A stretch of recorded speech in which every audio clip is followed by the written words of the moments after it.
Hey y'all, good to see you on the Mr. Dig channel. We got a beautiful day here at the landfill. In this video, we're gonna walk around and we're gonna do some future planning, because usually I'll wait to the last minute and then we're scrambling trying to get an area ready for future landfill expansion. So we're gonna walk around, we're gonna go down into the 50-foot hole and talk about our plans down there too. But right now we are at what's considered the toe of the slope. So the compactor was just right there a second ago. The toe of the slope is just a fancy name for the bottom of the slope. So this is where we're pushing all of that bulky material, like some of the stuff we were looking at last week, some of these big, huge cable reels, just anything that's real bulky and doesn't compact that well. We try to get it down here on the toe of the slope. That way we can bring more waste and more weight on top of it to squish it down. And here's all that felt material that we saw last week that almost got wrapped up on the dozer. Junk like that, that's what you want to get down here on the very bottom, and then push better waste, heavier waste on top of it, like the shingles, all that kind of stuff. Really try to get all the compaction you can out of the waste. So the reason we're going to do a little planning today, y'all, is because over there where you see that little wall right there, this is all the area that we have left to fill, at least in this section of the landfill. Once we get it filled, you can see the Hyundai excavator up there on the working face. Might can see a couple of trucks up there too dumping. Once we get this filled, we can do one more lift where the working floor is right now. We can do one more lift, and then after that, we've got to have somewhere else to go. So right now, let's go down into the 50-foot hole where we were burying the asbestos, and get us a kind of a game plan. I think Ron and I have come up with a somewhat workable plan. Let's go down there and see what you guys think. And I had to show you guys this real quick. So on my way walking back to the truck, look at the blackberries up here, man. We're gonna have to pick some of these, take them down to Mom, see if she wouldn't mind making us a blackberry cobbler. They're just delicious, and they're everywhere up here. This vine just keeps going, loaded down with delicious wild blackberries. Okay, now we're going down into the hole. Sorry, I get easily distracted. Looks like we got somebody here picking up a load of topsoil. And I also just saw the Volvo and the Terex truck rolling by. So looks like Rolando got the Terex back up and running. I believe they're moving a little bit of cover. We might have to go see exactly where they're moving it to here in just a little bit.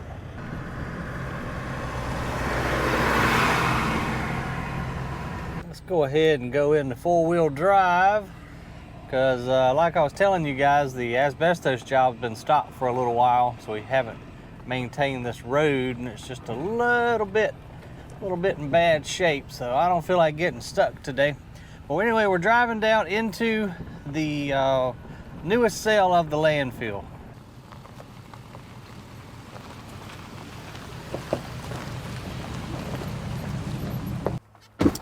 All right, if y'all saw the video of the, I think I called it 50 feet down in the landfill, came down here and showed you guys around the new cell. So this is the latest actual cell, which cell is just another name for hole, basically. This is the newest cell that we have.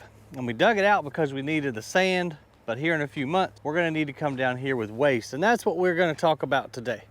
So this is all buried asbestos out here in front of us, all capped. We do have one load sitting out there. I'm not exactly sure why. The job may be starting back up because these tracks look somewhat fresh. Not exactly sure, but nonetheless, that's all capped asbestos. So what Aaron is intending to do, which I think he's up on the dozer on the 750 John Deere right now, pushing dirt. He might be already making preparations to do our plan. But what we're gonna do is come in here on top of the asbestos with C&D waste, and we're gonna build us a pretty tall lift, maybe 15 feet or so, maybe up to that line, if y'all can see that right there in the wall. Build that up with waste. So we'll bring the trucks down the ramp that we just came down. We'll bring them in here. We'll be able to turn, back them up, and we're gonna push that trash up against that wall and make us a lift. Then once we have it wide enough where we can get trucks up on top of it, our plan is to then build us a ramp going out. We're gonna have to kind of turn in that corner, and that way the trucks can then come in and out via our new ramp. And of course, we'll build that out of trash, cap it with sand, clay, put some crushed concrete on it, make it nice so the trucks can get in and out. And so what that'll allow us to do is to excavate into this wall if we choose to do so, as well as the whole ramp that we just came down is nothing but sand. And so we want to take it to the sand washing plant, get it screened up so we can sell it. So that'll give us the luxury of being able to take out this ramp and build us a new one right there in the corner. And I see they brought in some topsoil-like material. Aaron called me earlier today and needs to borrow the four-wheeler with the seed spreader on it. So that might be what they're hauling up to the top to push some good material down on the side slope of the landfill so that he can plant it. But we'll ride up on the top in a second. I saw a good bit of activity going on up there. I see both haul trucks, and again, I saw Aaron on the dozer. So we'll go check on those guys in a minute. But I think that plan might actually work. We're gonna have to make it work, because we really don't have any other option of bringing the trucks down into the cell. Now, one time in the past, and this was not the smartest thing that I've ever done, but we dug a cell and we excavated the ramp all the way out. So I just had a huge square hole with no ramp. And I started dumping trucks at the very top. I pushed trash off that 50-foot wall, kept pushing, and built me a trash ramp to come down into the cell. And that does work, but it's just not the best practice. I think that what Aaron has come up with here, building this lift down here up against the wall and then pushing us a ramp with trash, having the ramp built out of trash before we come in and remove the sand ramp. I think we can make it work, guys, but that's all the more reason, if you haven't hit that subscribe button down there, go ahead and click it now. You can follow along. This is a few months down the road before we're actually down in here building the stuff, but nonetheless, hit that button down there, hit the little notifications bell. It'll let you know when we put out future videos. You can kind of follow along on our trash journey here at the landfill. But right now, let's head up to the very top, see what all these trucks are hauling, and see what Aaron's doing.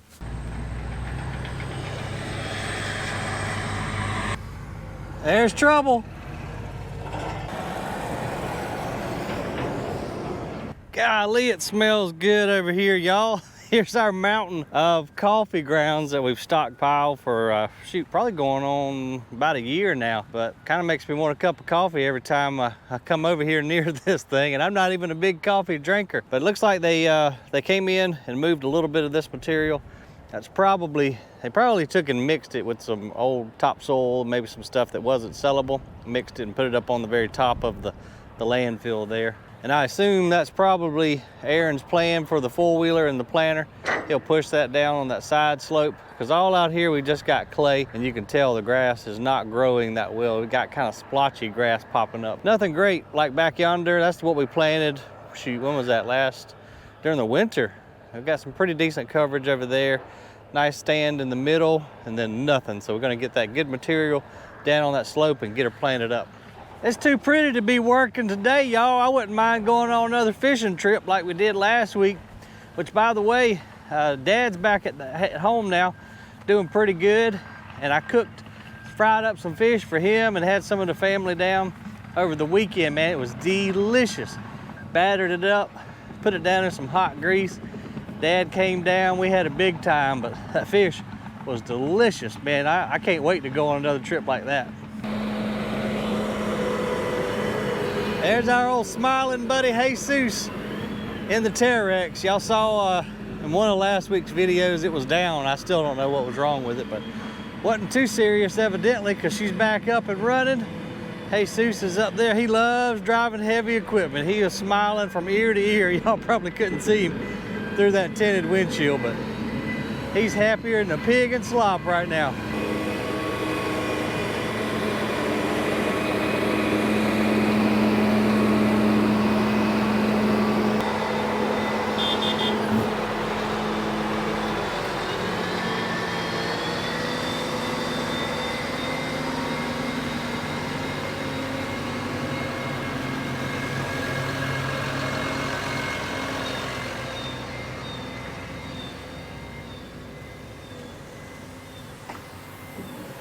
There's about 40 tons of sand clay, and I think Aaron is doing exactly what we were talking about down there. He's going ahead and prepping this top up here. This will be the ramp. Go right down there and turn and go down into the cell. That's where we just were. And we've had some major erosion over here, so I'm sure he's trying to get that under control as well. But all the water from the coffee pile and that just up in that area has been rip-roaring down through this gorge right here. This gorge wasn't here. Rainwater has done that, so all that sand and stuff has gone down into the bottom. They used it for cover on top of the asbestos, so it didn't hurt nothing too bad. But now we got to get it filled out, and I'm sure Aaron's going to divert that water back into the woods because we don't need it happening now. That boy done got pretty good on that dozer, ain't he? Nice and level, good smooth pushes.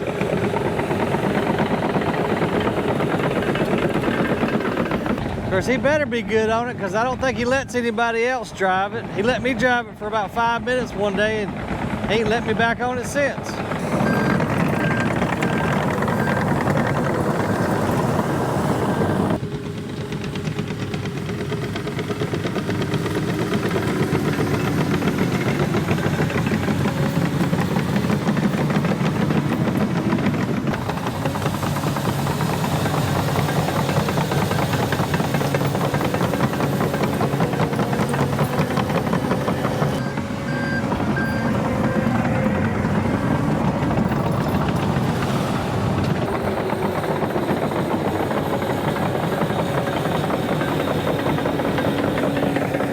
Now we got our buddy Anderson. He's in the Volvo 30 ton. So he and Jesus are tag teaming this thing. I saw Sam over there in that old sand clay area loading them up. So trying to make some more room over at the wash plant and move some of this clay. This was some of that stuff that Aaron was putting up on top of the landfill last week.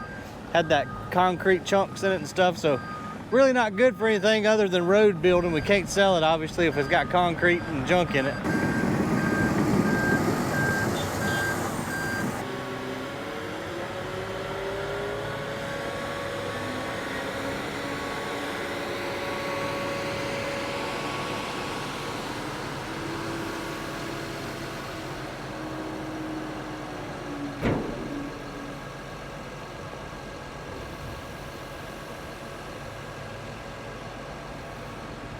Yeah, this is that same material. See those old chunks of concrete, but it's really good tacky sand clay. And so this will build us a nice stable road when we do start running the trucks in and out of this new cell.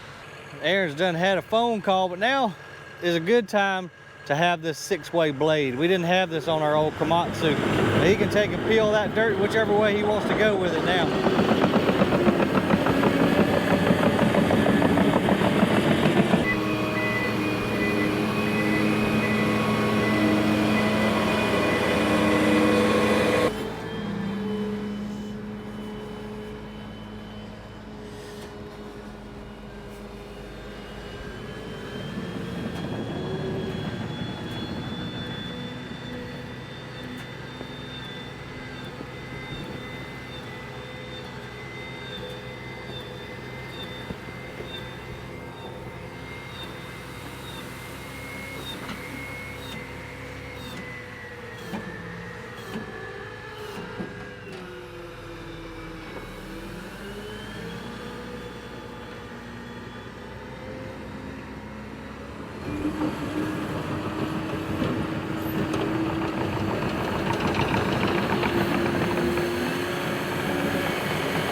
So I assume, I haven't talked to Aaron yet, but assume he's gonna do like we were talking about just a little bit ago. Now we're not gonna go ahead and build the ramp, you know, with clay going down into the cell. He's probably just gonna begin the road right here, just kind of make a nice sweep around through yonder.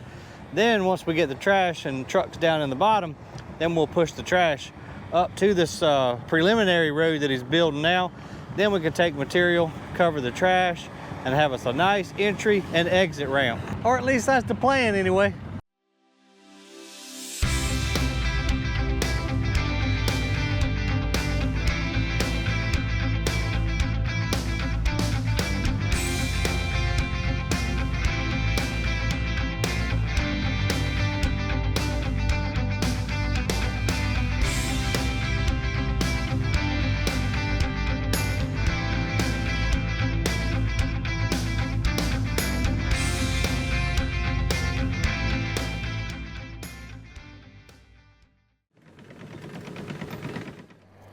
Well, for those of you who are wanting to know if the old 235 would fire up, we're gonna find out right now.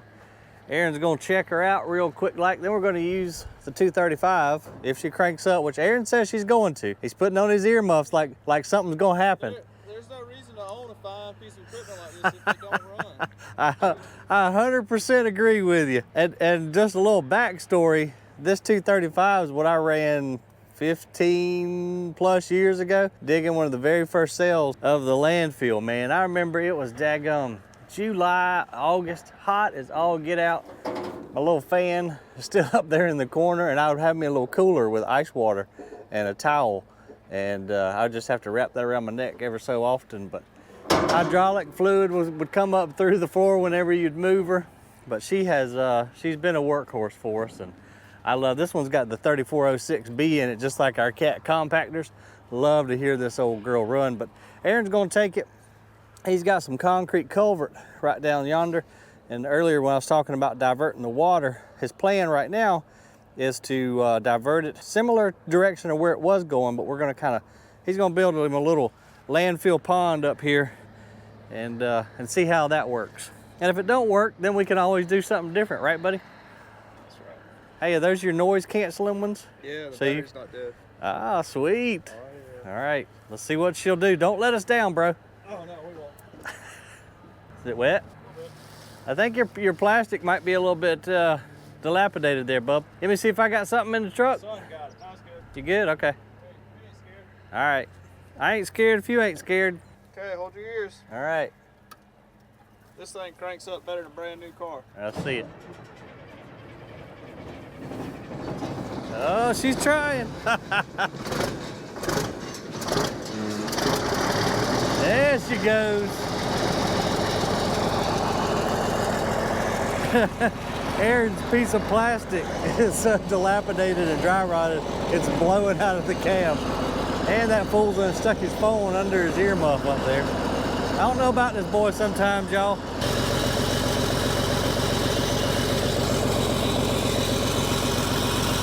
Well, she hadn't been moved in quite some time, as you could tell, but I'm pretty sure all Aaron had to do was put a new battery in the old cat there, man. I tell you what, those engines there, they are tough engines. I don't know how many hours this thing's got on it, but I know it's a pile.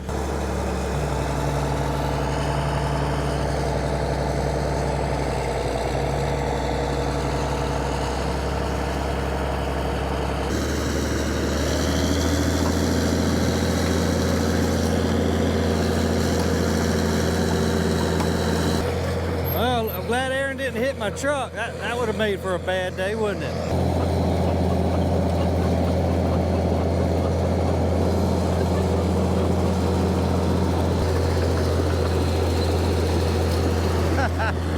Here comes our old buddy Sam in the Kamasu. I guess they gonna race.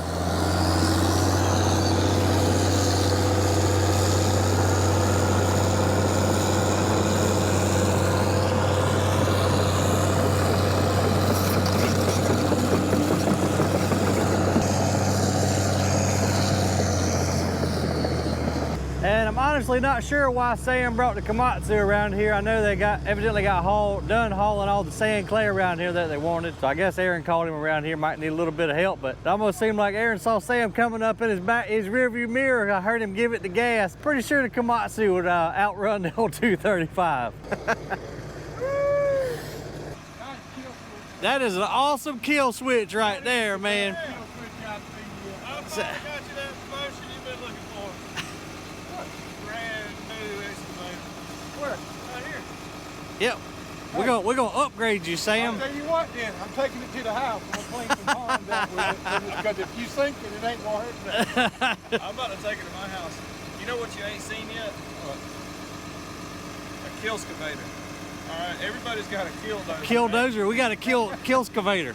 Yeah. How old is that thing, man? All jokes aside. Shoot, 73, I think. yes, it's early 70s runs. model. Yeah, still runs. Yeah. Still runs good. Aaron, did you see Sam coming up in your rear view there? I did. Actually, I heard that throttle. I heard that yeah, on your rear view camera. I see it coming up on proximity alert. Yeah, I hear you. Now I heard that throttle go down. I said, uh-oh, they about to race. I cut it. I'll tell Yeah. you quick. I got you pound for pound, man. Yeah, he got you out. You're outweigh. He's outweighed you a little bit, I'm sure. What's the plan? What we gonna do with both of them around here? Oh, we gonna fight. A little jousting. Okay, that'd be interesting to see. That'll make good content. I don't have a problem with it. Let me go get me something. I want to work him over when I get him. I'm gonna Get him. slam his ass. Get him, Sam. Well, while I went to go grab another battery for the GoPro, Sam and Aaron and Anderson have wandered way down there. But it's getting close to quitting time anyway, so I'm sure this is going to be a tomorrow project. So we'll just have to come back tomorrow, won't we, and see what the boys can tear up. But appreciate you guys watching this video. Hit that thumbs up down there for me if you don't mind, and I'll see you on the next one.